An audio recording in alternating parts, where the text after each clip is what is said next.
홀홀 잡고 주의 복음 들고 가리라. 주와 함께 가리라. 주님 주신 믿음으로 어디든 가리라. 주의 약속 믿으며 가리라.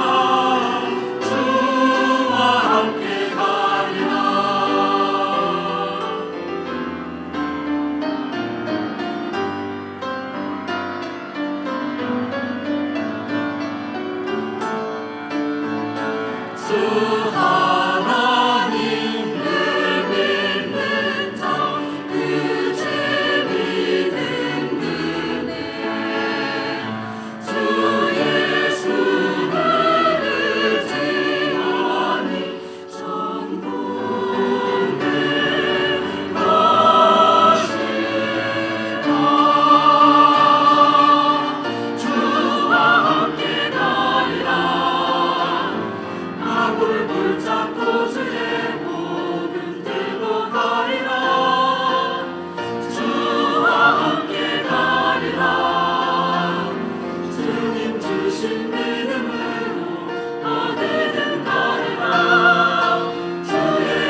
너무 찬송 잘하셨죠?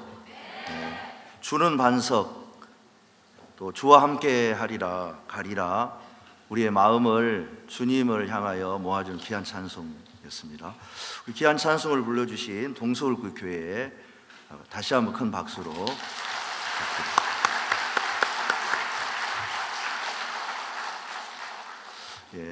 3차 겨울 캠프 기간 동안 저녁 시간으로 말씀을 전해 주실 목사님은 부산 대연교회 심무하시는 임민철 목사님이십니다.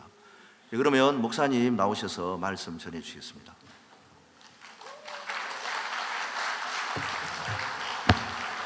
안녕하세요. 새해 복 많이 받으세요. 요한복음 11장 말씀을 읽겠습니다. 신약성경 요한복음 11장 25절 말씀부터 44절까지 읽겠습니다.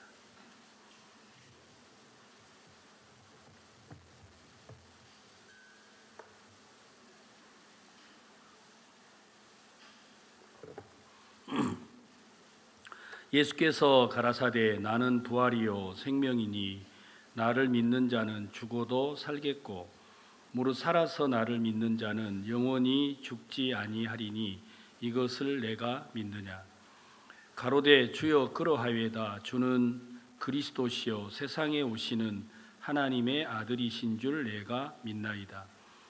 이 말을 하고 돌아가서 가만히 그 형제 마리아를 불러 말하되 선생님이 오셔서 너를 부르신다 하니 마리아가 이 말을 듣고 급히 일어나 예수께 나아가매 예수는 아직 마을로 들어오지 아니하시고 마르다에 맞던 곳에 그저 계시더라.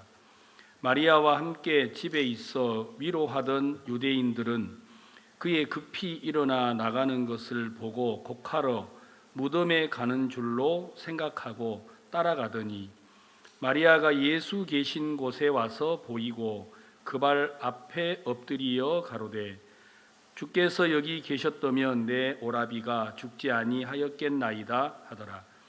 예수께서 그의 우는 것과 또 함께 온 유대인들의 우는 것을 보시고 심령에 통분히 여기시고 민망히 여기사 가라사대 그를 어디 두었느냐. 가로되 주여 와서 보옵소서 하니 예수께서 눈물을 흘리시더라. 이에 유대인들이 말하되 보라 그를 어떻게 사랑하였는가 하며 그중 어떤 이는 말하되 소경에 눈을 뜨게 한 이 사람이 그 사람은 죽지 않게 할 수 없었더냐 하더라.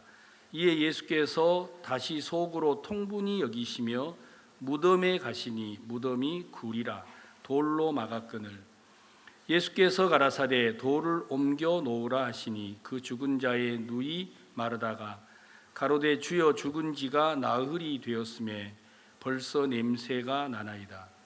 예수께서 가라사대 내 말이 내가 믿으면 하나님의 영광을 보리라 하지 아니하였느냐 하신대 돌을 옮겨 놓으니 예수께서 눈을 들어 우러러 보시고 가라사대 아버지여 내 말을 들으신 것을 감사하나이다.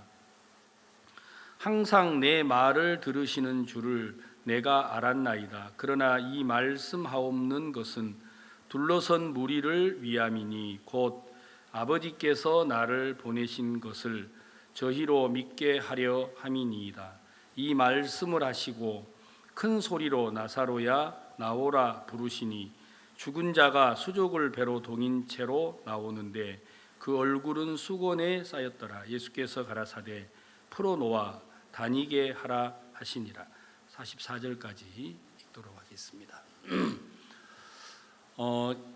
방금 읽은 이 본문의 말씀은 2020년 우리 선교회의 목사님께서 연초에 해년마다 말씀을 이렇게 주시는데 이 말씀이 이제 제 마음에도 굉장히 많은 도전이 되고 또 하나님께서 여러분 각자의 마음에도 말씀이 이렇게 임해서 여러분에게 복이 되었겠지만 저는 특별히 좀 이 말씀이 제 마음에 많은 가르침이 됐습니다. 그래서 새해 첫 시간인데 무슨 말씀을 드릴고 하고 생각을 하다가 우리가 다 잘 아는 좀 말씀을 함께 생각하고 싶었습니다.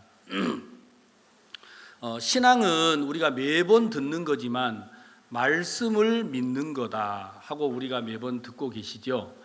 그래서 신앙은 말씀을 믿는 건데 예수께서 이 땅에 오셨을 때나 또 하나님께서 직접 사람을 이렇게 만나신 적이 있습니다.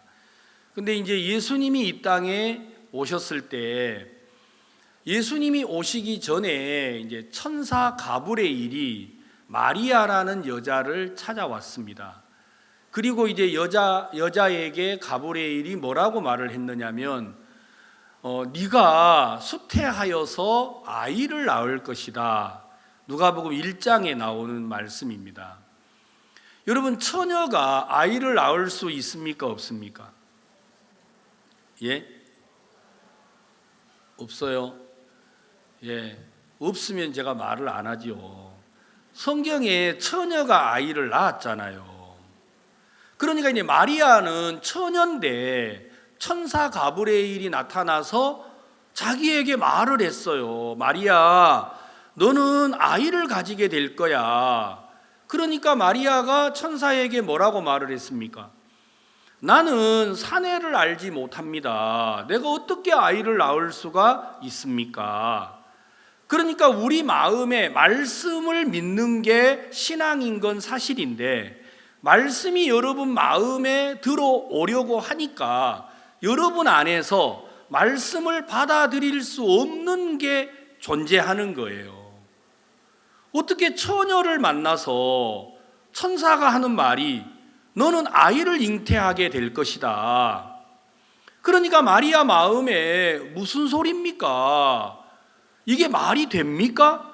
나는 사내를 알지 못하는데 어떻게 내가 아이를 낳을 수 있지요? 받아들이지를 못했다라는 겁니다. 많은 분들이 예수 그리스도께서 십자가에 못 박히시고 우리 모든 인류의 죄를 짊어지시고 십자가에서 형벌을 받으셨다. 여러분, 오늘 예배 전에 연극을 보셨잖아요. 자, 그럼 우리가 이 연극을 볼 때 말씀을 믿는 게 믿음이라고 연극을 해 주었는데 많은 분들이 예수 그리스도가 우리 죄를 영원히 온전하게 하셨다고 알고 있습니다. 그런데 그 말씀을 못 받아들이는 사람이 있다라는 거예요. 왜 못 받아들이느냐면 목사님, 그러면 목사님은 죄 안 지으세요? 목사님은 거짓말 안 하세요? 아니, 사람이 날마다 죄를 짓는데 어떻게 의롭다고 말을 합니까? 그러니까 의롭다고 하시는 말씀을 안 들은 게 아니고 말씀을 들으면 여러분 안에서 올라오는 소리가 있습니다. 우리는 이제 이 말씀도 듣고 내 안에서 올라오는 내 소리도 듣는 겁니다. 그러니까 우리 안에 두 소리가 들려서 어느 걸 선택을 해야 될지를 몰라가지고 말씀을 믿는 게 믿음이라고 알고 있지만 여러분들이 말씀을 듣는 동안 말씀하고 다른 마음도 같이 듣고 있다라는 거예요. 그래서 항상 우리 안에 두 마음을 가지고 있어요. 만약에 여러분이 말씀만 들려오면 오늘 이 자리에서 믿음으로 살지 못할 사람은 없습니다. 그러니까 마리아가 하나님을 믿는 사람인데 천사 가브리엘을 하나님이 보내서 야, 마리아야, 네가 잉태하여서 아이를 낳게 될 것이다. 그러니까 마리아가 좋기는 하지만 나는 남자를 모르는데 내가 어떻게 아이를 낳을 수가 있습니까? 해서 받아들이지를 못하게 됐다라는 거죠. 여러분, 어느 날 아람 나라에 열왕기하 5장에 보면 아람 나라에 여러분 문둥이 나아만이라는 사람이 있었어요. 이 사람은 아람 나라를 위기에서 건져낸 구국 공신이었어요. 전쟁을 해가지고 나라를 지키고 나라를 튼튼하게 여러분 보호하는 큰 공을 세운 장군입니다. 그런데 이 사람에게 문둥병이 있었습니다.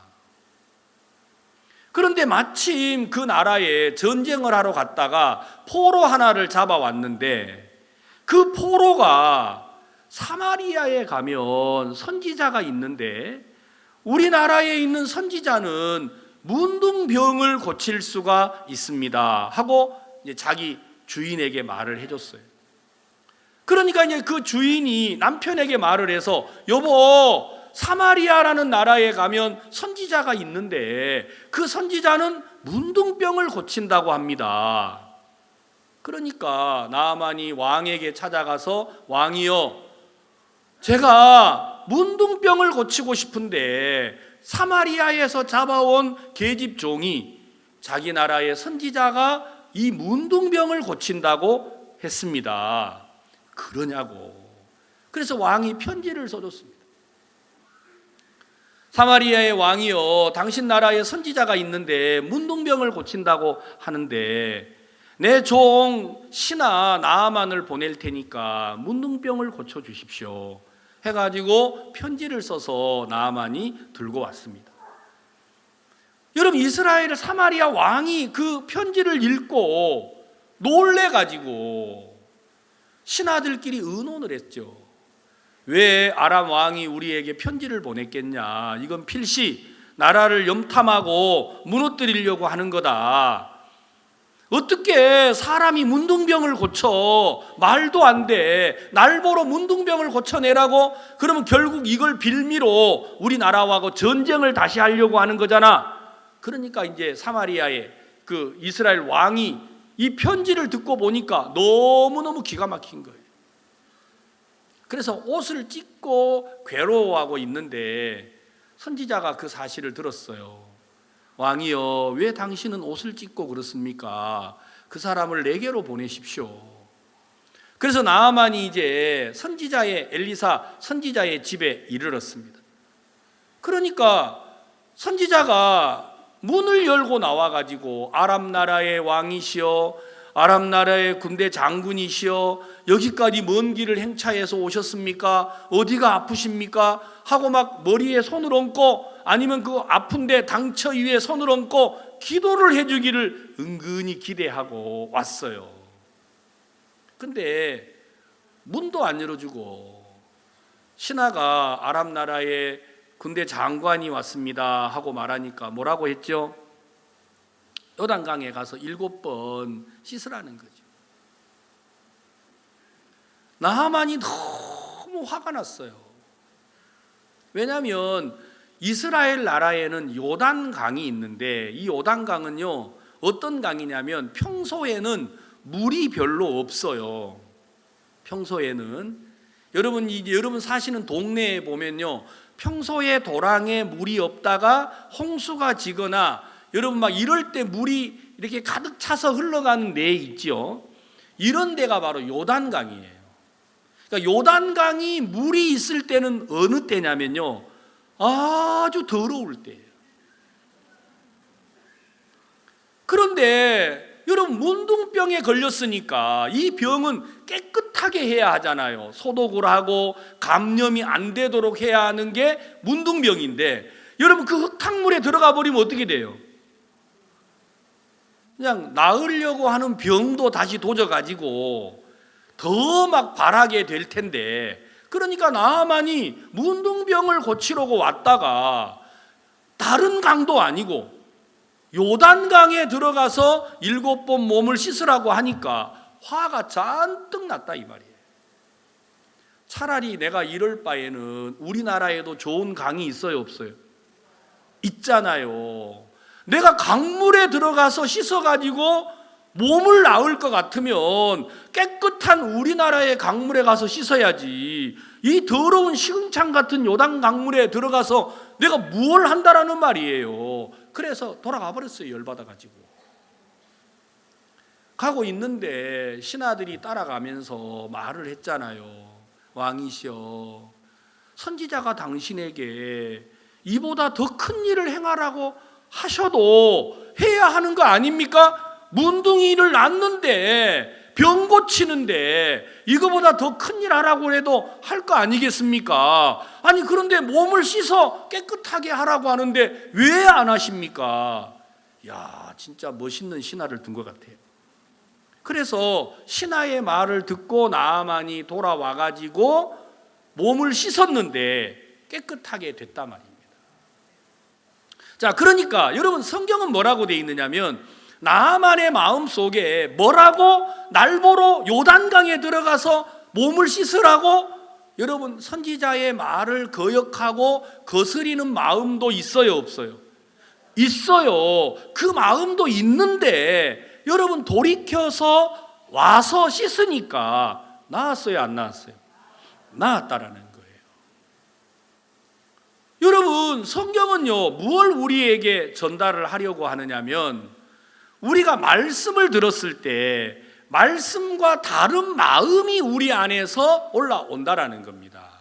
마리아가 처녀가 수태하여 아이를 낳는다 그러니까 뭐라고요? 남자를 모르는 내가 어떻게 아이를 낳아요?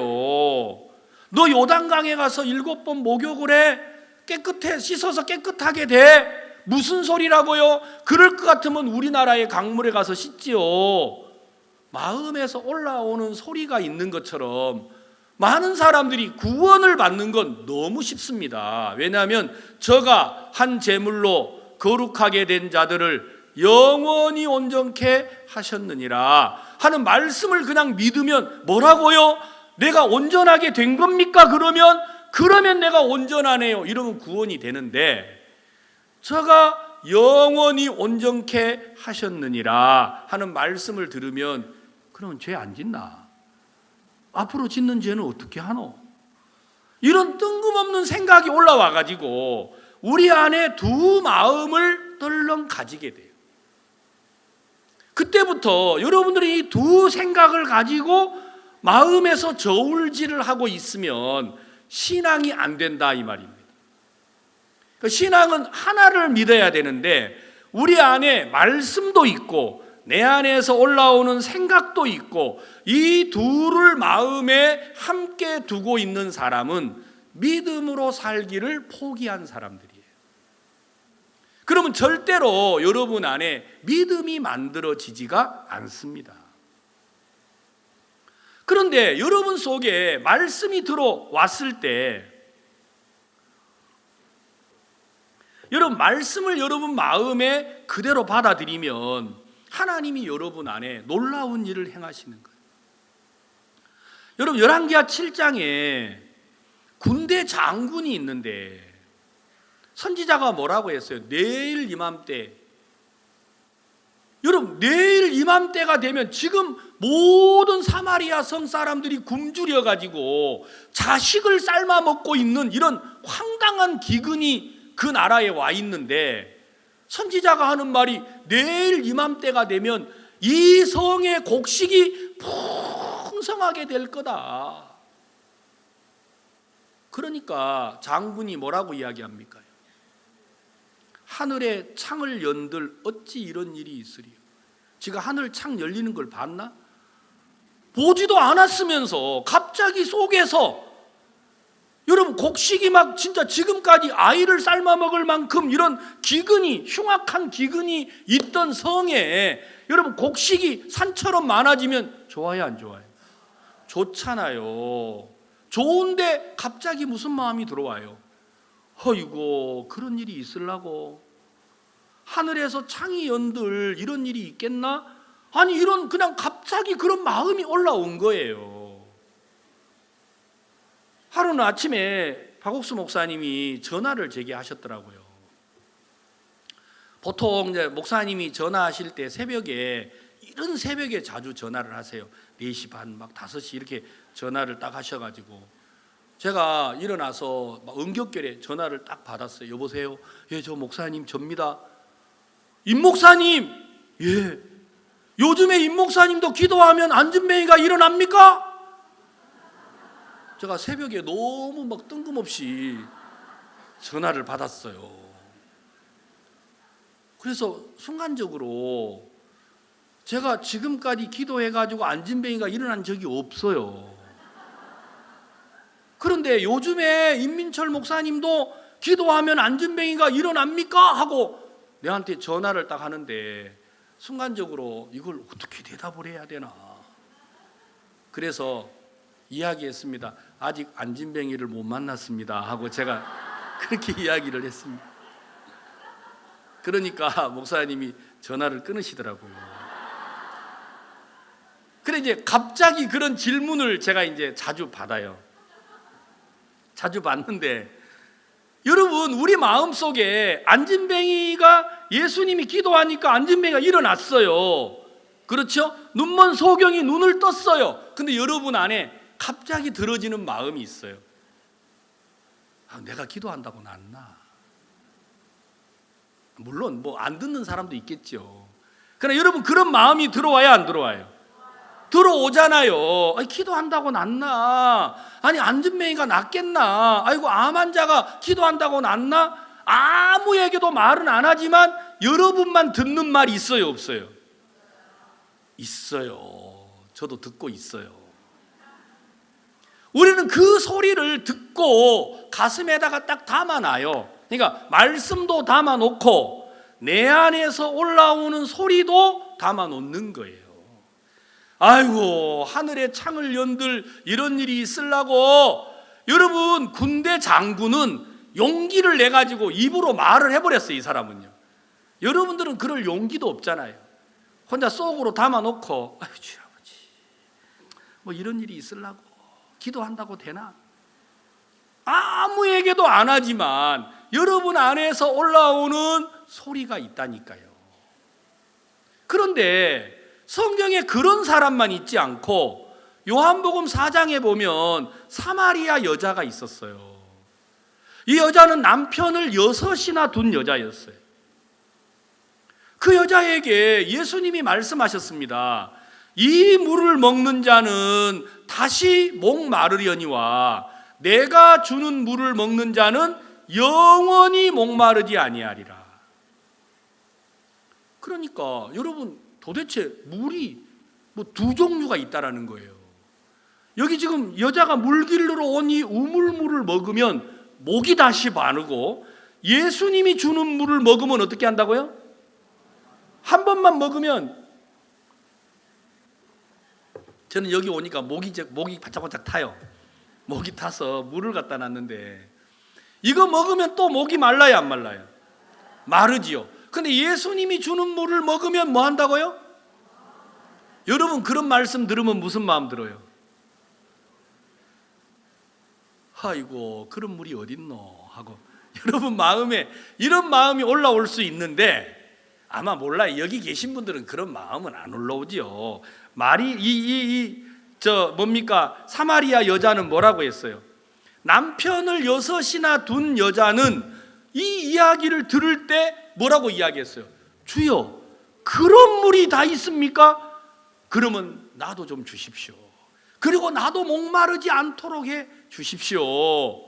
이 여자는 매일 목이 말랐어요. 그가 샘물이 목이 마른 게 아니고 그 영혼에 목마름이 있었어요. 예수님이 말씀을 하실 때 어찌 그런 일이 있으리요 하고 배척하고 무시하고 업신여기지 않았다라니까요. 이 여자는 어떤 마음을 가졌느냐? 그런 물이 있습니까? 그러면 그런 물 좀 내게 주십시오.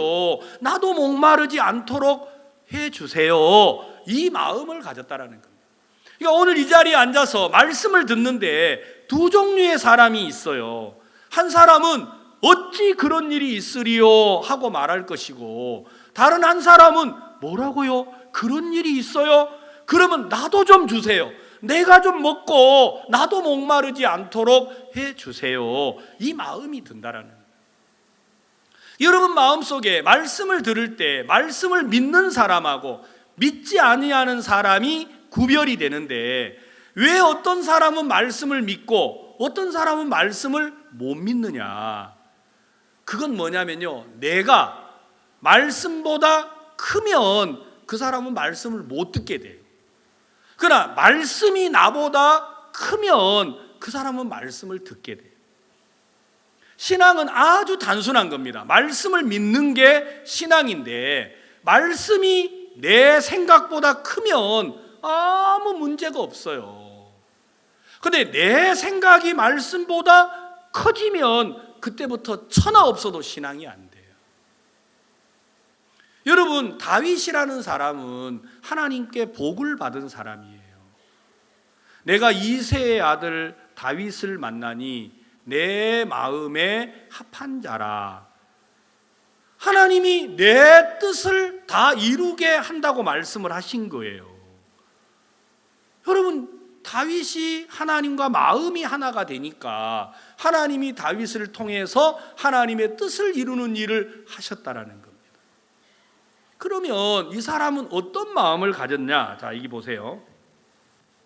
시편을 잠깐만 보겠습니다. 시편 8편을 읽어보겠습니다.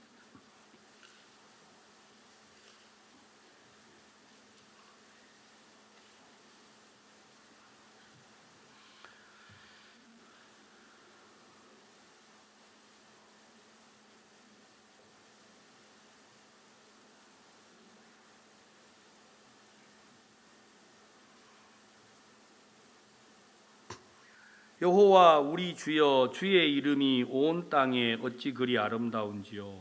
주의 영광을 하늘 위에 두셨나이다. 주의 대적을 인하여 어린아이와 젖먹이의 입으로 말미암아 권능을 세우시며 이는 원수와 보수자로 잠잠케 하려 하심이니이다.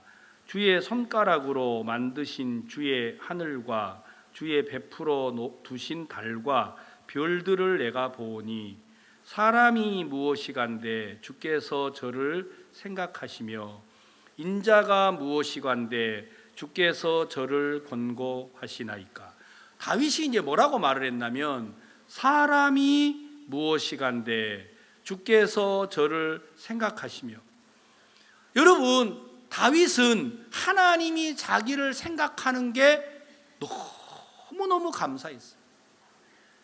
자, 사람이 무엇이간데, 여러분, 이 시대는요 사람을 가장 높이는 시대가 되어버렸어요. 이게 말세예요. 사람이 먼저다, 이걸 지금 가르치는 게 이 시대예요. 이건 완전히 하나님과 잘못된 길로 가는 거예요. 결국은 사람을 높이다가 보니까 이제는 부모도 없어요. 친구도 없어요. 누구밖에 없어요? 자기밖에 없어요. 이게 말세예요. 여러분, 요즘 사람들은 성경하고 아주 거꾸로 올라가고 있습니다. 다윗은 뭐라고 했느냐면 사람이 무엇이간데 내가 뭔데 하나님이 나를 생각해 주시나. 다윗은 자신이 너무너무 초라하고 부끄럽고 자신이 형편없는 사람인데 하나님이 이런 자기를 돌아보고 생각하고 마음을 써주는 게 너무 감사했어요. 그래서 이분은 하나님을 믿게 됐어요. 자, 제가 조금만 더 읽어드릴게요. 시편 144편 조금 더 뒤로 가보시면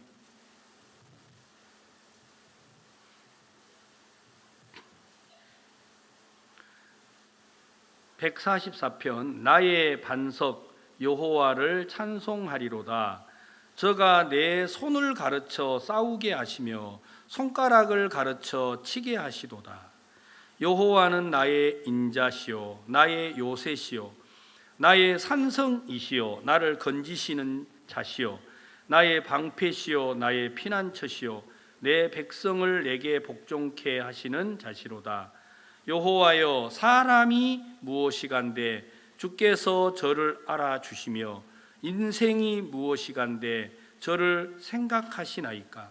사람은 헛것 같고 그의 날은 지나가는 그림자 같으니이다.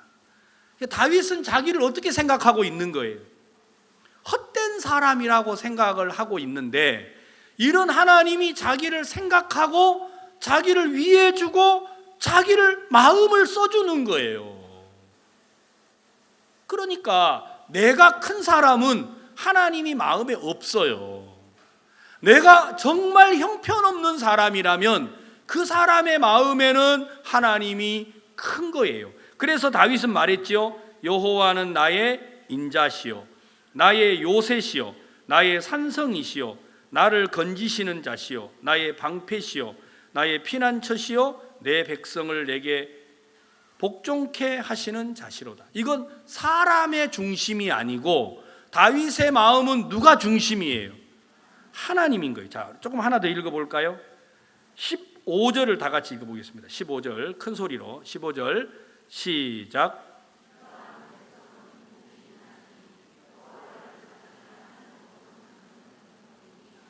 하나님이 이러한 백성들은 복이 있는데 어떤 사람이 복을 받느냐? 하나님으로 여호와를 자기 하나님으로 섬기는 백성은 뭐 한다고요? 복이 있다는. 여러분 여호와를 자기 하나님으로 삼는 자, 여러분 여호와는 하나님의 이름이에요. 똑같은 이야기인데 여러분 하나님을 여러분 마음에서 하나님을 여러분 마음에 두는 사람, 그 사람은 복을 받는 거예요. 여러분 마음에 하나님이 자리를 잡으려면 여러분이 얼마나 형편없는 사람이고 부족한 사람이고 연약한 사람인 줄 알아야 합니다. 다윗은 그래서 여호와는 나의 인자시요 나의 요새시요 나의 산성이시요 나를 건지시는 자요 나의 방패시요 나의 피난처시요. 다윗은요 여호와가 자기의 전부가 된 거예요. 그러니까 하나님의 말씀이 다윗 마음을 이끌어 줬다라는 겁니다. 그러니까 다윗의 마음 안에는 자기가 중심이 된 게 아니고 하나님이 그에게 중심이 됐어요. 그러니까 하나님이 다윗에게 복을 베풀어 줄 수밖에 없는 거죠. 많은 사람들은 사람이 중심이 돼 있어요. 사람 사는 세상, 사람이 인정받는 세상, 그건요 공산주의나 그렇게 하는 거예요. 성경은 그렇게 안 돼 있어요. 성경은 여러분 마음에다가 하나님을 마음에 두면 그 백성은 복을 받는다니까요. 하려면 크게 하세요. 아멘. 이게 성경이에요. 여호와 그 하나님을 마음에 두는 백성들은 복을 받는다니까요. 저는요 성경을 읽다가 다윗이 왜 복을 받았나, 이 사람이 왜 하나님 앞에 복을 받았나, 이 사람 마음 안에는 뭐가 있었어요? 그도 우리아의 아내 밧세바를 취해서 간음을 했습니다. 그도 그걸 감추려고 밧세바를 얻는 걸 가리려고 우리아를 전쟁터에 보내서 죽였습니다. 그는 살인자요 간음한 사람입니다. 그런 사람이 어떻게 왕이 될 수가 있습니까? 말도 안 되는 이야기예요. 그런데 그가 정말 형편없는 사람이 됐는데 여호와가 자기를 생각하는 거예요. 여호와가 자기를 돌아봐 주는 거예요. 이런 더러운 인간을 말입니다. 그래서 다윗은 여호와 하나님을 자기 마음에 둔 거예요.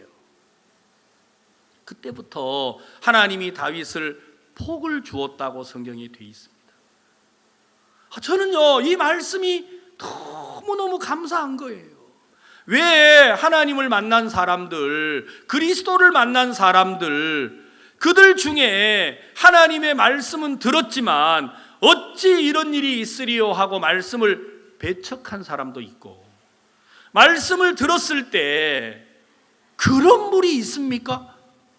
아니 네가 이 물을 먹는 자는 다시 목마르려니와 내가 주는 물을 먹는 자는 영원히 목마르지 아니하리라. 말도 안 돼요. 그런 물이 어디 있어요? 어찌 이런 물이 있어요? 이럴 수도 있는데 사마리아 여자는 다른 이야기를 했습니다. 그런 물이 있습니까? 내게도 주셔서 다시 이 샘에 내가 물 들어오지 않도록 해주세요. 내 목마름을 좀 해결해 주세요. 그 여자는 예수님을 만나서 복을 받았다고 되어 있습니다. 여러분, 신앙은요 단순합니다. 여러분 마음에 말씀이 여러분보다 크면 여러분 안에 하나님의 능력과 역사가 머무르게 될 것이고, 여러분의 생각이 말씀보다 크면 여러분 안에는 하나님의 능력이 머물 수가 없습니다. 저는 이번 신년사 말씀을 목사님 옆자리에 앉아서 제가 듣는데, 올해는 무슨 말씀을 전하실까 되게 궁금했습니다. 근데 요한복음 11장 40절, 제가 오늘 여러 성경을 읽었는데 40절을 읽으셨어요. 내 말이 내가 믿으면 하나님의 영광을 보리라 하지 아니하였느냐 하신대. 제가 이 말씀을 듣고 있는데, 내 말이 내가 믿으면, 그래, 내가 믿으면 하나님의 영광을 보리라, 이건 다 서로 이야기인데, 그러고 있는데 목사님이 갑자기 요한복음 21장 이야기를 하셨어요. 여러분 들으셨나요? 잘 기억이 없으세요? 신년사 녹음 테이프도 올려놓고 기쁜 소식 선교회 홈페이지도 올려놨는데 안 들으셨구나. 그래서 제가 제목을 오늘 첫날 잡았습니다. 여러분 안 들었을까 싶어서요. 요한복음 21장 베드로 이야기를 하셨어요. 제가 굉장히 궁금했어요. 왜 요한복음 11장 40절을 말씀하시다가 베드로 이야기를 하시지? 그러시면서 21장에 베드로가 예수님을 팔고 부인하고 3번 모른다고 저주하고 갈릴리 바다로 갔습니다. 내가 무슨 제자야, 내가 무슨 제자야, 나는 물고기나 잡아야 돼. 그래서 다시 버린 배를 찾고 그물을 찾아서 갈릴리 바다로 고기를 잡으러 갔습니다. 근데 예수님이 부활하셔서 내가 너보다 먼저 갈릴리로 가겠다고 하신 말씀대로 제자들이 호수에서 물고기를 잡고 있는데 예수님이 오신 거예요. 오셔서 조반을 준비하시고 떡을 준비하시고 생선을 구우시고 베드로를 기다렸어요. 그리고 뭐라고 하셨어요? 요한의 아들 시몬아, 이 사람들보다 나를 더 사랑하느냐고 물어봤다고 했습니다. 근데 베드로가 이 사람들보다 더 나를 사랑하느냐, 이 사람들보다 더 너 나쁜 짓 했지, 이러면 말이 되는데 이 사람들보다 더 사랑하느냐 그러니까 베드로가 대답을 못했대요. 목사님이, 저도 거기까지는 말씀을 듣고 생각을 하고 있는데 거기에 목사님이 뭐라고 말씀을 하시느냐면, 왜 베드로가 대답을 못했습니까? 베드로 마음을 누르는 게 있었습니다. 나는 예수님을 부인했어, 나는 예수님을 팔았어, 나는 예수님을 저주했어, 내가 무슨 제자야, 물고기나 잡으러 간 내가 무슨 제자야. 그 마음이 베드로를 누르고 있는데, 그런 베드로 마음 밑바닥에도 네가 나를 사랑하느냐 했을 때 예수님이 나를 사랑하지 않으면 뭐 하려고 여기 오셨겠어요? 안 그렇습니까? 그래, 너 같은 놈은 필요 없어, 네가 무슨 제자야 하고 업신여길 수 있는데, 이런 나를 위해서 예수님이 여러분 바닷가에 오셔서, 그 호숫가에 오셔서 조반을 준비하고 불을 피우고 떡을 굽고 고기를 구워놓고 왜 자기를 기다리겠어요? 그런 예수님이 고마워요, 안 고마워요? 고맙잖아요. 감사하잖아요. 그래서 자기 마음에 예수님이 고맙고 사랑스럽고 감사한 마음이 있는데, 이 마음보다 더 큰 마음이 있었어요. 너 예수 부인했잖아, 저주했잖아, 나를 버렸잖아, 너 모른다고 나를. 예수님하고 베드로가 나 저 사람 몰라요, 저 사람 나 알지도 못해요 했는데 3번째 부인할 때 예수님하고 눈이 맞았어요, 안 맞았어요? 성경에 예수님하고 눈이 딸랑 맞았어요. 그러니까 막 너무 확실하게 부인을 한 거예요. 할 때 좀 조금만 하지. 그래 놓으니까 베드로가 이제 막 이게 누구 말대로 번복을 할 수가 없어요. 너무 확실히 부인을 해 놓으니까. 그게 베드로 마음에 가득 차서 나는 예수를 부인했어. 내가 어떻게 사랑한다고 차마 말을 해. 내가 어떻게 믿음이 있다고 차마 말을 해. 사랑하는 성도 여러분, 저는요, 여러분 어쩐지 몰라도 제가 신년사 말씀을 목사님 옆자리에서 듣고 있다가 내 마음에 막 말할 수 없는 기쁨이 일어났어요. 왜냐하면 제가 그렇거든요. 자네 요즘에 기도하면 안진병이 일어나나 하고 전화를 내가 받은 적이 있는데, 그 전화를 받을 때 저를 누르는 게 있었어요. 난 안진병이한테 기도를 못했는데 내가 기도하면 안 나을 것 같고 목사님이 기도하면 나을 것 같은 믿음은 있는데 내가 기도하면 꼭 안 나을 것 같아요. 죄송합니다. 목사가 이러면 안 되는데 제 마음에 저를 누르는 게 있더라고요. 전 사실요, 오늘 강대상에 오르면서 내가 오르면 다 돌아가면 어떨까 이런 생각이 있었어요. 제가 왠지 제가 설교를 하면 사람의 마음이 안 움직일 것 같고, 다른 목사님들이 설교를 하면 사람들의 마음이 변화가 올 것 같은, 여러분들은 그런 생각 안 해보셨죠? 저 솔직히 그런 마음이 있었어요. 그런데 목사님 뭐라고 하시느냐면, 비록 베드로가 예수를 부인했지만, 모른다고 저주했지만, 그런 베드로 마음 속에 그리스도를 사랑하는 마음이 있었다. 그 마음이 작지만 있었다라는 거예요. 예수님이 왜 갈릴리 바닷가에 오신 줄 압니까?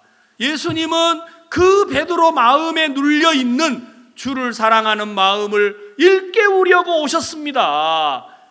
제가 이 얘기 듣는데요, 속에서 아멘 하는 마음이 들었어요. 저는 내가 2020년 내가 어떻게 목회를 해야 할지를 그날 알게 됐어요. 목회는 이렇게 해야 된다. 저는 지금까지 우리 성도들을 만날 때 술 먹었어요? 담배 폈어요? 육신에 빠져서 그래가지고 되겠어요? 솔직히 저 그런 마음 많았어요. 그런데 비록 세상을 사랑하고 육신에 젖어서 쾌락에 젖어서 여러분 세속적으로 살아가고 있는 성도들의 마음 밑바닥에도 크진 않지만 목이 눈물만큼 뭐 크다고는 차마 말을 못해도 여러분 안에 남한테 차마 내놓으면 무시받을 만하니까 내놓지는 못하지만 조그만한 마음이라도 주를 사랑하는 마음, 믿음으로 살고 싶은 마음, 하나님의 인도를 받고자 하는 마음 있어요, 없어요? 있어요. 그러면 정신 차리고 들으세요. 없는 사람은 안 들어도 되는데 그런 마음이 있다면 여러분 정신을 차리고 들어보세요. 그런 베드로를 위해서 예수님이 갈릴리 바다에 오셨다니까. 오셔서 물어봤어요. 요한의 아들 시몬아, 이 사람들보다 네가 더 나를 사랑하느냐? 베드로는 차마 대답을 못했답니다. 저도 베드로처럼 대답이 잘 안 나오더라고요. 제가 부산 대형교회 가서 우리 성도들에게 물어봅니다. 형제자매 여러분, 믿음으로 사십니까? 하고 물어보면요, 다 순국선열에게 묵념. 전부 다 누가 또 고자질을 해가지고 내 믿음 없는 거 어찌 또 알아가지고 저러시나, 이런 마음이 많아요. 여기는 서울 분들이라서 아마 그러지 않죠. 믿음으로 사십니까? 그걸 말이라고 합니까? 나는 믿음 말고는 아무것도 없습니다. 여러분들 주로 강남교회 성도들은 그러시죠? 대연교회하고 똑같아요. 여러분요, 제가 우리 성도들을 보면 늘 그런 걸 보면서 왜 우리 형제자매들은 안 바뀌나, 이래가지고 되겠나, 주님 오실 때가 가까웠는데 정신 차리라고 막 이러고만 있지. 진짜 그 마음에 자기에게 눌리고 형편에게 눌리고 부모에게 눌리고 자식에게 눌리고 직장에 눌리고 진짜 막 누르는 그 힘에 길을 못 피고 사는 성도들, 어깨가 축 처져 있는 성도들을 볼 때에 자매님, 비록 자매님이 눌려 살지만 자매님 안에 주를 사랑하는 마음 있잖아요. 너무 작아요. 괜찮아요. 목이 눈물만큼밖에 없어요. 문제 없어요. 있느냐가 중요한 거지. 주님은 그 마음을 깨워서 우리 안에 세워놓으려고 하셨어요. 그러니까 베드로가 자기에게 눌려가지고 내가 무슨 제자야, 내가 무슨 주를 사랑해, 이 사람들보다 더욱 주를 대적한 건 내가 인정하겠지만 어떻게 이 사람들보다 더 주를 사랑하느냐? 말도 안 돼. 그런 베드로 마음 밑바닥에 예수님이 왜 나 같은 사람을 위해서 조반을 준비하고 떡을 굽고 생선을 구우셨나? 주님, 당신 나 사랑하시잖아요. 나도 주를 사랑합니다. 근데 차마 그 말을 할 수가 없었다니까요. 왜? 누르는 마음이 너무 세니까요. 2020년 하나님이 나에게 길을 하나 가르쳐 주시는구나. 임 목사, 목회는 이렇게 해라. 네가 이제 2020년 만나는 사람에게 그 마음에 잠자고 있는 주를 사랑하는 마음을 끌어내서 그 육신 위에 올려 세우면 믿음으로 살지 못할 사람이 아무도 없다. 제가 막 이 마음이 드니까요, 너무너무 기뻤어요. 내가 왜 미련하고 어리석은 삶을 이렇게 살아왔을까? 내 말이 내가 믿으면 하나님의 영광을 보리라. 마르다가 뭐라고 말합니까? 예수님, 우리 오빠요 죽은 지 나흘 됐어요. 무덤에 장사한 지 나흘이 됐다니까요. 썩어서 냄새가 나잖아요. 여러분, 마르다 마음을 누르는 게 있습니다. 주님을 초대해서 주님이면 살리시겠다라는 마음이 있었기 때문에 예수님을 초청을 했을 거 아니겠어요? 그런데도 자기 오빠가 죽어버리고 나니까 죽었다라는 생각, 냄새 난다라는 생각, 썩은 지 나흘이 됐다라는 생각이 누르고 있으니까 예수님을 불러서 하나님의 역사와 능력을 맛보려고 했던 마르다도 그 마음이 누르고 있으니까 아무것도 안 되는 거예요. 예수님은 나사로를 살리는 것보다 형편에 눌려 있고 환경에 눌려 있는 마르다 마리아의 마음을 살려내려고 하셨습니다. 여러분 마음 안에 주의 마음이 살아나면 하나님을 믿게 돼요. 아셨어요? 여러분의 의지와 여러분의 각오가 하나님을 믿는 게 아니에요. 여러분 안에 구원을 받으실 때 이미 하나님은 우리에게 하나님의 능력과 믿음과 은사를 다 주셨습니다. 아멘. 다 줬는데 지금 여러분 안에 세상을 바꿀 능력이 있다니까요.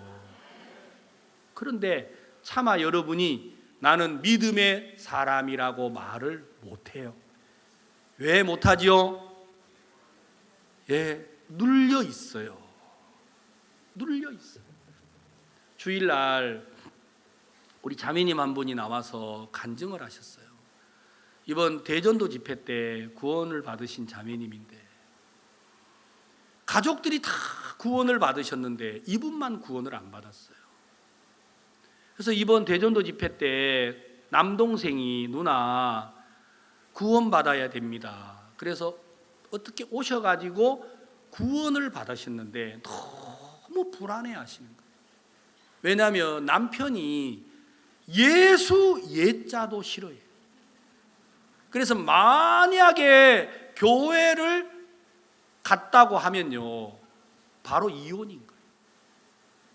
그래서 지금까지 동생들이 언니들이 다 교회를 나오시는데 이분 혼자 교회를 못 나오셨어요.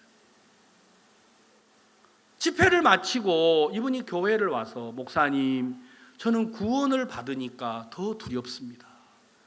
왜냐하면 내가 받은 이 구원을 말을 해야 되는데, 이 말하면 제가 내 남편하고 35년을 살면서 내가 알고 있는 남편은 이걸 아는 순간 우리 집은 박살이 납니다.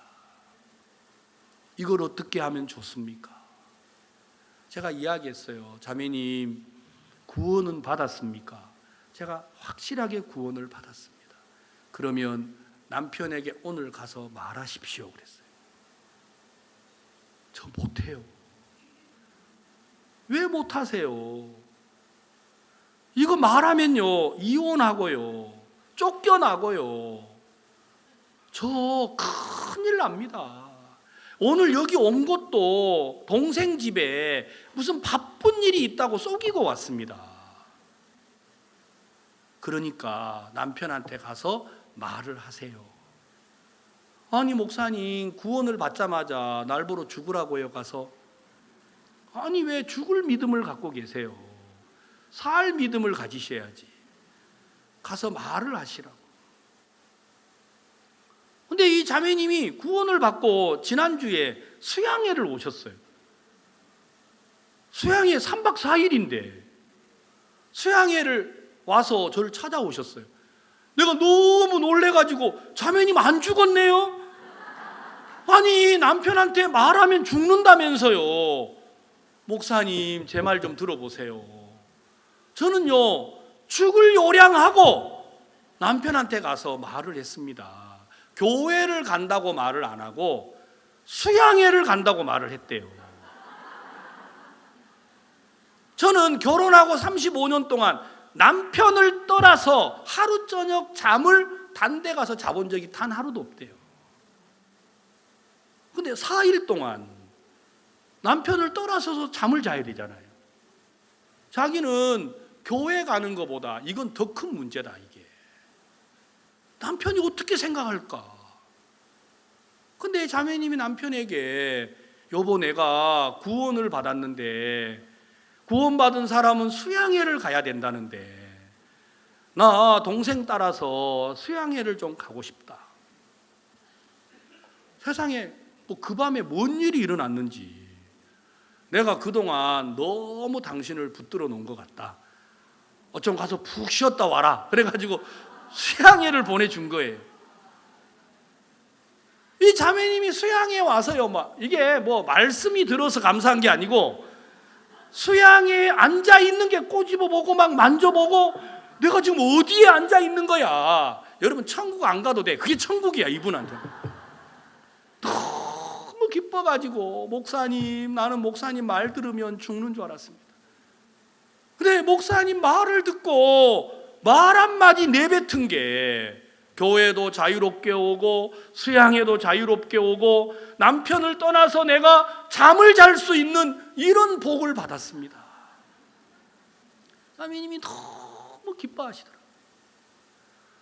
제가 마음에서 막 그 남편이 그런 막 흉악하고 막 한 번도 허용을 안 해준 이런 남편이라고 하니까, 자매님 그냥 적당하게 귀에 봐서 지금은 믿음이 없으니까 그만 교회 나오지 말다가 남편 없으면 나오고 이렇게 좀 하다가 믿음이 생기면 그때 가서 말을 하세요. 이렇게도 내가 말할 수 있는데, 진짜 우리 마음속에 비록 눌리고 나를 누르는 것들이 많이 있지만 우리 안에 작지만 주를 사랑하는 마음이 있어요 없어요? 있잖아요. 여기 그 마음 없는 사람 아무도 없어요. 안 그렇습니까? 여러분 마음 안에 예수 그리스도가 여러분 마음보다 크면 우리는 하나님의 역사를 보게 될 것이고, 여러분이 예수님보다 크면 그 속에 능력은 나타나지 않습니다.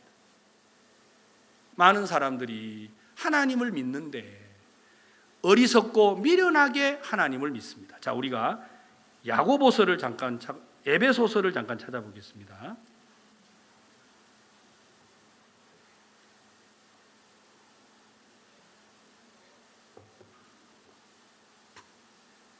에베소서 6장입니다.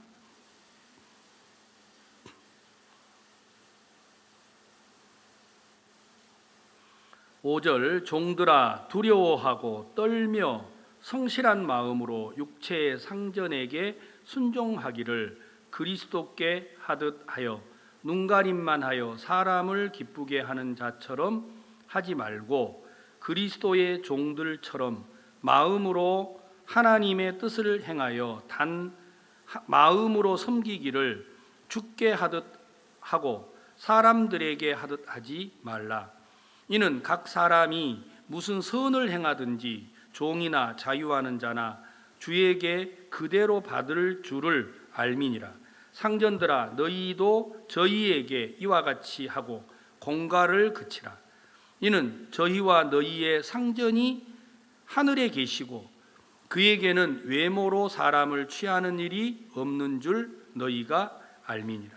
하나님이 종과 주인에게 마땅히 가져야 될 마음을 소개를 해 놓았는데, 여기 5절에 보시면 종들이 이제 조심해야 되는 게 뭐냐면, 종들아 두려워하고 떨며 성실한 마음으로 육체의 상전에게 순종하기를 그리스도께 하듯 하여, 6절에 뭐라고 돼 있죠? 눈가림만 하여 사람을 기쁘게 하는 자처럼 하지 말고, 그러니까 종이 가장 조심해야 되는 게 뭐냐면 눈가림으로 사람을 기쁘게 하는 종이 있다라는 거예요. 여러분, 종은 누구를 기쁘게 해야 해요? 하나님을 기쁘게 해야 되는데, 주인을 기쁘게 해야 되는데, 종이 어떤 마음을 갖느냐? 눈가림으로 사람을 기쁘게 한다라는 거예요. 여러분, 그리스도인들은 무엇을 해야 하느냐면 사람을 기쁘게 하는 이 눈가림을 조심해야 돼요. 두 번째로 상전들아, 이제 그러면 이 주인은 어떤 일을 조심해야 되느냐면, 상전들아 너희도 저희에게 이와 같이 하고 공갈을 그치라. 저는 성경을 읽다가 거짓말을 그치라 이렇게 하면 괜찮을 것 같은데, 공갈을 그치라고 되어 있어요. 공갈. 여러분, 공갈 치지 마세요 이런 말 한 적 있죠? 공갈이 뭐예요? 공갈. 거짓말. 공갈하고 거짓말은 달라요. 공갈이라는 말은 뭐냐면요, 남의 재물과 재산을 협박을 통해서 빼앗는 걸 보고 공갈이라고 해요. 이게 제가 법에서 배웠어요. 제가 이 성경을 읽다가, 야, 상전들이 조심해야 되는 게 공갈을 하지 말라는, 공갈. 여러분, 구원을 받은 성도들이 집에 가서 뭐라고 해요? 남편이 딱 텔레비를 보고 있어요. 수양이 안 오고. 그러면 여러분 뭐라 그러죠? 그냥 텔레비 속으로 들어가라. 여러분 막 그러잖아요. 텔레비 보고 있으면 그냥 들어가라. 뭐 하려고 사나? 여러분, 이런 건요, 따라해보세요. 공갈.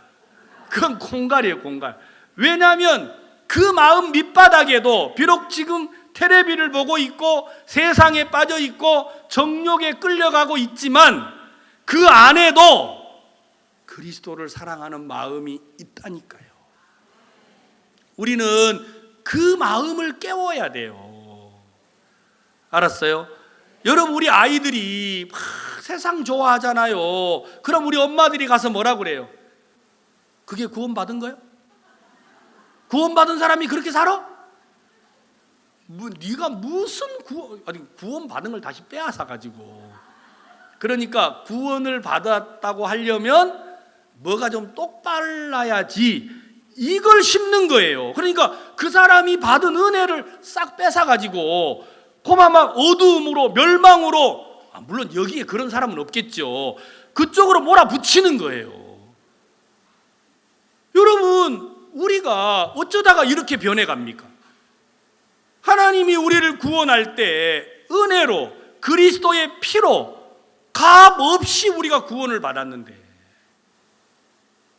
안 그렇습니까? 성도들이 전부 다 어디에 눌려서요? 형편에 눌리고, 자기에게 눌리고, 환경에 눌리고, 주위 사람들에게 눌리고, 그래서 차마 믿음의 사람이다, 하나님의 인도를 받는다, 내가 정말 하나님과 함께하고 있다, 나는 믿음의 사람이라고 말을 할 수가 없는 성도들에게, 야, 구원받은 사람이 그렇게 사나? 그게 구원받은 거야? 구원받은 사람이 너처럼 살아? 그러니까 어때요? 구원 안 받은 것 같아. 그냥 뭐 내가 변하지도 않는데, 뭐 달라지지도 않는데 수양이 올 필요 뭐 있어요? 그래가지고 그냥 곁길로 가도록 만들어 간다면 이건 공갈치는 거예요. 거짓말을 하는 게 아니고 공갈을 치는 거라는 거예요. 제가 몇 해 전에 안산교회에서 목회를 했습니다. 제가 안산에 가니까 우리 교회 젊은 청년들이 있는데 굿뉴스콜을 갔다 와가지고 교회를 안 나오시더라고요. 근데 제가 갑자기 마음에서, 아니 도대체 왜 이분들은 교회를 안 나오나? 구원도 받고 1년 동안 해외 봉사도 했으면 믿음도 있을 텐데 왜 이 젊은이들이 교회를 안 나오지? 제 마음에 그게 좀 불편한 거예요. 그러다가 그때가 마침 크리스마스 칸타타 시즌이어가지고 제가 성경을 읽는데 성경에 뭐라고 돼 있느냐면, 유대 땅 베들레헴아 너는 유대 고을 중에 가장 작지 아니하도다. 네게서 한 다스리는 자가 나와서 네 백성 이스라엘의 목자가 되리라. 이런 말씀이 있더라고요. 제가 그 글을 읽다가 깜짝 놀랐어요. 유대 땅 베들레헴아 너는 유대 고을 중에 가장 작지 아니하도다. 여러분, 이스라엘 나라에서 유대라는 땅은 또 작은 땅인데 유대라는 땅에서 베들레헴은 또 더 작은 땅이란 말이에요. 그런데 성경은 뭐라고 되어 있냐면, 베들레헴아 너는 작지 않다. 유대 땅 중에서 너는 작지 않아. 왜? 네게서 한 다스리는 자가 나와서 내 백성 이스라엘의 목자가 돼. 그래서 너는 작지 않아. 이렇게 적혀 있더라고요. 자, 그 글을 읽다가 깜짝 놀랐어요. 비록 저희들이 교회를 안 나오지만, 술을 마시고 담배를 피고 세상을 즐기고 있지만 그들 속에도 예수 그리스도가 있다. 그러면 저희들이 작지 않구나. 제가 이런 마음이 들었어요. 그래서 제가 전화를 하기 시작을 했어요. 우리 교회 제일 먼저 영광이라는 아이에게 전화를 했어요. 여보세요? 영광이야? 예, 목사님. 제가 내일은 교회를 갈게요. 아니, 너 교회 오라고 전화한 게 아니야. 그랬더니, 예, 압니다. 제가 친구가 결혼을 한다 그래서 피치 못해서 갔습니다. 다음 주는 꼭 갈게요. 아니, 너 교회 오라고 전화한 게 아니고 내가 너한테 하고 싶은 말이 있어. 아니요, 꼭 갈게요. 다음 주는. 아니, 교회 오라는 게 아니라니까? 아이씨! 하고 막 이러는 거예요, 갑자기. 내가 막 너무 겁이 나서 전화를 끊었어요. 조금 더 하면 막 욕할 것 같더라고. 내가 다음 날 다시 전화했어요. 여보세요, 영광아. 그러니까, 예, 목사님. 자, 교회 간다고 했지 않습니까? 이제 막 무서운 거예요. 그 뒷얘기 욕이 나올 것 같아가지고. 그래서 알았다. 그래서 내가 그 말 하려고 전화한 게 아니고 내가 네한테 하고 싶은 말이 있어서 그래. 그랬더니, 알았습니다. 교회 갈게요. 교회 안 와요. 제가 다음 주에 또 전화를 했어요. 여보세요? 예, 영광입니다. 그래, 내가 네한테 하고 싶은 말이 있다. 아니, 목사님 해보세요. 그래, 너 작지 않아. 내가 성경을 읽어보니까 하나님이 너 작지 않대. 알겠습니다. 교회 가겠습니다. 그 형제는 무슨 말을 해도 교회를 온대요. 그리고는 안 와요. 그래서 제가 전화를 해가지고, 야, 영광아, 너 작지 않아. 마태복음에 보니까 작지 않다고 돼 있어. 저는 그때부터 교회를 안 나오는 우리 청년들에게 매일 전화를 했어요. 자매, 너 작지 않아. 예, 목사님, 다음 주는 교회 갈게요.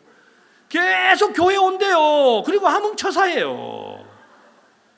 그렇지만 저도 계속 전화를 했어요. 영광아, 넌 작지 않아. 자매, 너 작지 않아. 이걸요 2년 정도를 했어요. 제가요 계속 전화를 하니까 이제 청년들이 내가 전화 오면 다 알아요. 작지 않지요. 뭐. 작지 않지요. 자기들끼리 전화해가지고 너 목사님 전화 왔더나? 전화 왔어. 뭐라고 하시대? 작지 않다. 자기들끼리도 근데 이제 고민이 생긴 거예요. 우리가 이게 도대체 무슨 말이야? 왜 우리가 작지 않지? 그래가지고 그때부터 교회를 하나씩 오더라고요. 왜 작지 않은가를 알아보려고. 그래 교회 와서 청년들이 19명이나 나왔어요. 저는 그걸 잊지를 못했어요. 너무 감사해서.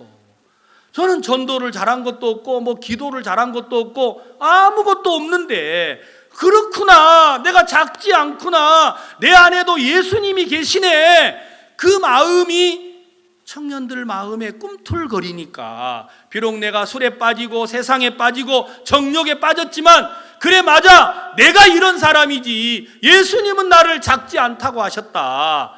그들이 일어나서 복음의 일꾼이 되더라고요. 사랑하는 성도 여러분, 하나님은 여러분들을 다듬고 바꾸려고 하는 게 아니에요. 여러분이 구원을 받을 때 이미 우리는 저가 한 제물로 거룩하게 된 자들을 영원히 온전하게 하셨습니다. 여러분들은 세상을 이기기에 완벽하도록 만들어 놨단 말입니다. 문제는 여러분 마음속에 그 예수 그리스도를 믿는 믿음이 자리를 잡았는데, 여러분들을 누르고 있었던 형편이 아직 여러분이 너무 커서 이 믿음이 여러분을 위에 올라서지를 못하는 거예요. 그래서 우리가 수양회를 하고 말씀을 듣고 교제를 하는 겁니다. 여러분 안에 그리스도를 향한 이 믿음의 마음이 여러분의 육신 위에 올라서면 여러분 이거 아무것도 아니에요. 아셨어요? 아무것도 아니에요. 그래서 우리 목사님이 매일 말하시는 거예요. 죽은 살을 보고도 아무것도 아니라 그러고 암 걸린 사람 보고도 아무것도 아니라고 하는 게, 여러분 말씀이 여러분 위에 서면, 하나님이 여러분의 위에 서면 불가능할 게 뭐가 있겠어요? 마리아가 어찌 이런 일이 있겠습니까? 나는 사내를 알지 못한다 하던 그 마리아가 대저 하나님의 모든 말씀에 능치 못하심이 있겠느냐 하시는 말씀을 들으니까 마리아 마음에, 그러네, 하나님의 능력이면 뭐가 문제가 돼? 주의 계집종이 오니 말씀대로 내게 이루어지이다 할 때 처녀가 잉태를 하게 됐단 말입니다. 여러분 마음도 마찬가지.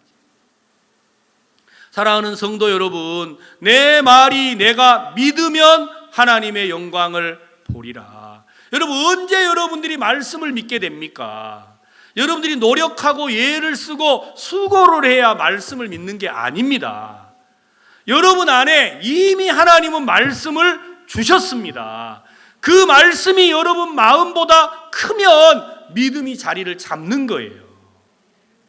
그런데 형편에게 다 눌려서 여러분들이 그동안 들은 말씀만으로도요, 우리는 세상을 바꾸고도 남아요. 너무 많은 말씀을 들었는데 여러분 이제 들으면요, 요한복음 11장 그거, 마태복음 8장 그거 다 알아요. 다 아는데 뭐에 눌려 있어요? 근데 돈이 없잖아. 남편이 구원 안 받았잖아. 자식들을 봐봐, 때려 죽이고 싶어. 오만 개 여러분들을 누르고 있어가지고 수양에 오셔도 천근만근이에요. 말씀을 들으면서도 여러분들을 누르는 게 있어요, 없어요? 많아요. 그리고 내 안에 있는 하나님을 향한 마음은 보이지가 않는 거예요. 그러니까 그 형편에 눌려서 하루하루를 사는 겁니다. 마르다 마리아가 예수님을 모셨는데, 예수님이 오셔서 나사로를 살리려고 하시는데, 돌문을 옮겨라, 돌을 옮겨 놔라, 내 말이 네가 믿으면 하나님의 영광을 보리라 하지 않았냐? 무슨 소리입니까 예수님? 내가 와서 우리 오빠 살려달라 할 때는 안 오시더니 왜 죽어가지고 나흘이 됐는데 이제 와서 그러십니까? 썩어서 냄새가 납니다. 보면 모릅니까? 냄새 저거 모르시겠어요? 여러분, 마르다 마리아 마음속에 예수, 우리 오빠는 죽었다, 우리 오빠는 썩어 냄새가 난다, 죽은 지 나흘이 지났다, 이 마음이 누르고 있으니까 예수님을 사랑하고 예수님을 초청하고 예수님이 우리 가정에 은혜를 베풀 것을 믿었기 때문에 그들이 예수님을 초대했을 거 아니에요. 그렇게 해놓고도 형편에 눌리니까 더 이상 마르다 마리아는 예수님을 믿지를 못하는 사람이 됐다니까요. 그래서 하나님은 우리에게 요한복음 11장을 통해서 2020년에 새로운 소망을 준 거예요. 내 말이 내가 믿으면 하나님의 영광을 보리라. 여러분, 하나님을 믿으면 여러분 우리가 앞으로 믿어야 하는 게 아니고 이미 하나님은 우리에게 믿음을 주셨습니다. 아멘. 저가 한 제물로 거룩하게 된 자들을 영원히 온전케 하셨습니다. 더 온전해질 게 없습니다. 아셨어요? 그런데 우리가 어디에다 눌려 있어요? 형편에 눌리고, 삶에 눌리고, 자신에게 눌리고, 못 배운 데 눌리고, 모르는 데 눌리고. 우리 할머니들은, 할머니 그러면 난 몰라, 기억이 없어. 왜 기억이 없어요? 제가 그런 할머니들한테 꼭 물어보는 게 있어요. 할아버지 생일이 언제예요? 그것도 모를까 봐? 아니, 영감님 그 돌아가신 날은 언젠데요? 그것도 내가 모를까 봐? 물어보면 다 알아, 다. 그러면서도 계속 뭐라고 해요? 나는 늙었어, 기억력이 없어, 잘 몰라. 그 생각을 하고 있는 동안에는 말씀을 마음에 못 받아들이게 돼요. 똑같아요. 여러분, 가난해서 믿음으로 못 사는 게 아닙니다. 못 배워서 믿음으로 못 사는 게 아닙니다. 몰라서 믿음으로 못 사는 게 아닙니다. 여러분들은 이미 그리스도 예수 안에서 영원히 온전한 사람이 됐습니다. 아멘. 매일매일 하나님의 종들은 여러분에게 그 그리스도의 마음을 깨우는 일을 하는 게 하나님의 종입니다. 여러분, 길거리에 가서 만나는 사람에게 말하십시오. 술 먹고 비틀거리는 사람에게 가서 말하십시오. 선생님, 힘드시지요? 하나님은 당신을 의롭게 하셨습니다. 미친 소리 하지 마세요. 내가 이렇게 술 먹고 비틀거리는데 뭐 누구 놀리는 거예요? 아니요. 세상에 당신 같은 분을 의롭다 할 사람이 누가 있겠습니까? 하나님이 그렇게 하셨습니다. 이게 복음이에요. 아멘. 여러분 교회 가서 성도들에게, 여러분 가정에 가서 여러분 가족들에게 그리스도의 의를 전하십시오. 내 말이 내가 믿으면 하나님의 영광을 본다고 했습니다. 여러분들이 하나님을 믿으면 하나님의 영광을 봅니다. 여러분들이 의로워야 의를 전하지요. 여러분들이 믿음의 사람이어야 믿음을 전할 거 아니에요. 내가 믿음이 없는데 뭔 믿음을 전해요? 아멘. 제가 막 여러분 목사님 옆 테이블에 앉아가지고 말씀을 듣는데 제가 노트에다가 그 짧은 시간에 한 장을 적었어요. 너무너무 좋았어요. 야, 목회를 이렇게 해야 되네. 목회를 이렇게 해야 되네. 제가 여기 강대상에 올라오기 전에 우리 목사님들하고 이야기를 했어요. 내가 올라가면 무슨 이야기를 할 줄 압니까? 뭔 얘기 하려고요? 내가 이 얘기 하려고 합니다. 한번 내가 하고 올라왔어요. 너무너무 좋은 거예요. 감사한 거예요. 하나님 맞네요. 정말 맞네요. 우리 가운데 믿음 없는 사람이 어디 있나요? 아무도 없어요. 우리 가운데 의롭지 못할 사람이 어디 있나요? 다 의로워요. 영원히 온전해요. 여러분들이 의롭다 못하는 이유는 그냥 형편에 눌려서 그렇습니다. 아멘. 다윗은 자기를 누르는 게 있었어요. 나는 살인자야. 나는 간음한 사람이야. 내가 어떻게 하나님의 사람이야. 다윗도 그 생각에 눌려 있었던 사람인데 그런 자신을 향한 하나님을 발견하게 됐어요. 사람이 뭔데 이런 나를 주께서 돌아보십니까? 베드로가 그러했습니다. 아브라함이 그러했습니다. 믿음의 사람들은 다 그곳에서 믿음으로 굳건히 섰다고 성경은 말하고 있는 겁니다. 사랑하는 성도 여러분, 정말 여러분 마음속에 여러분 작지만 그리스도의 믿음이 있고 하나님의 마음이 있고 하나님 여러분들에게 주신 약속들이 있지 않습니까요? 여러분 그 형편보다 그 말씀을 여러분들이 크게 여기십시오. 내가 잘난 사람은 말씀을 무시한답니다. 그러나 내가 못난 사람은 말씀을 세우는 사람이 되는 것입니다. 그래서 하나님 우리 삶 속에서 어려움도 주고 시련도 주고 문제를 줘서 너 이런 사람이잖아, 실수를 하게 해서 너 이런 인간이잖아, 너 이렇잖아, 그런 너를 향하여서 하나님은 이렇게 하셨어. 그래서 우리 마음에 그 하나님을 믿는 믿음이 일어날 때 우리는 돌문도 옮기고 여러분 요단강도 건너고 하나님의 역사와 능력을 나타내는 사람이 된다는 것이죠. 우리가 이번 수양회를 통해서 그런 주님의 마음을 시간 더듬어 보고 하나님이 우리를 향한 소망을 우리 모두의 마음에 간직하셨으면 좋겠습니다. 기도하겠습니다. 하나님 아버지 감사를 드립니다. 주께서 우리를 사랑하시고 정말 우리 형편에 눌리고 자신에게 눌리고 환경에 눌려서 우리 안에 주신 주를 향한 소망, 믿음, 감사, 기쁨을 우리가 다 잊어버리고 살았습니다. 예수님, 베드로 마음에 나는 예수님을 팔았어, 부인했어, 내가 무슨 제자야 하고 눌려있는 그 마음을 주께서 찾아오셔서 그런 베드로 마음 속에 주를 사랑하는 마음, 이런 나를 위해서 조반을 준비하고 불을 피워 떡을 굽고 생선을 구워주시며 마음을 일으키시는 그 예수님을 그가 보면서 내가 주를 사랑하는 줄 주께서 아십니다 라고 말할 수 있었습니다. 하나님, 그런 베드로가 하나님의 종으로 쓰임을 받았던 것처럼 오늘 이 수양회를 오신 모든 성도들 마음속에 또 수양회를 처음 오신 분들의 마음속에 우리의 생각이 아닌 말씀이 마음에 높이 세워져서 우리 모두가 다 믿음의 길을 걷도록 축복해 주시기를 바랍니다. 예수님의 이름으로 감사하며 기도했습니다. 아멘. 교제하겠습니다.